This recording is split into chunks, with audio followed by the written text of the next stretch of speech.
millions of Kenyans, not just in Tana River, but the whole country, who are back at home. We as legislators, even our governors, we don't have the resources to pay for each and every individual to send them back to school where they belong.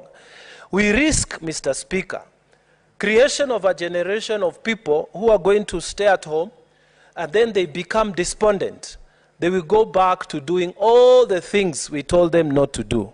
They will start engaging in activities that we as parents do not wish them to engage in. So, Mr. Speaker, I pray that on the floor of this House, as I plead with the government, that, Mr. Speaker, temporary measures will be made between the Treasury and the Ministry of Education, that funds will be transferred to these schools. Those funds that Mr. Mungatana, the CS for Education for Treasury, told us he has not released them because he's waiting for an interpretation through the Attorney General of the opinion of the Supreme Court.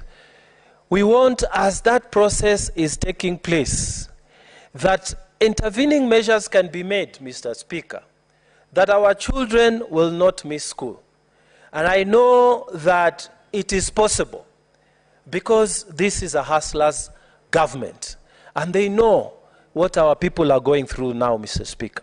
Something needs to be done as an interim measure. It is possible for government to work, government to government, the children to go back to school, even as the issues of the CDF are being resolved.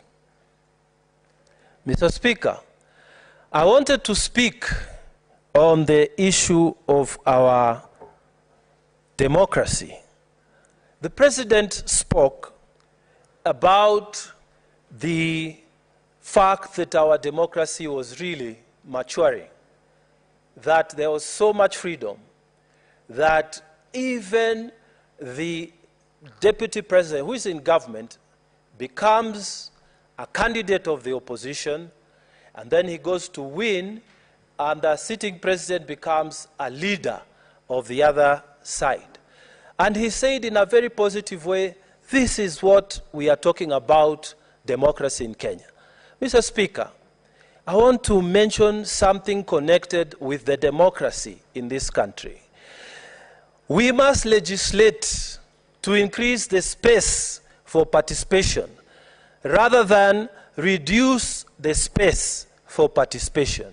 And in this occasion, Mr. Speaker, there was a judgment that has gone into everybody in this country about the qualifications that are requisite for somebody to run for governor.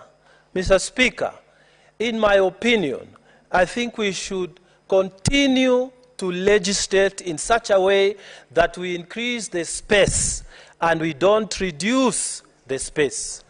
Governors, people who have become governors have left this house. This house, senators have gone on to become governors. And in this house, we don't need to have a degree. Mr. Speaker, we are not in any way belittling education. But let us increase the space. And in that same note, let us increase the space for political parties to participate.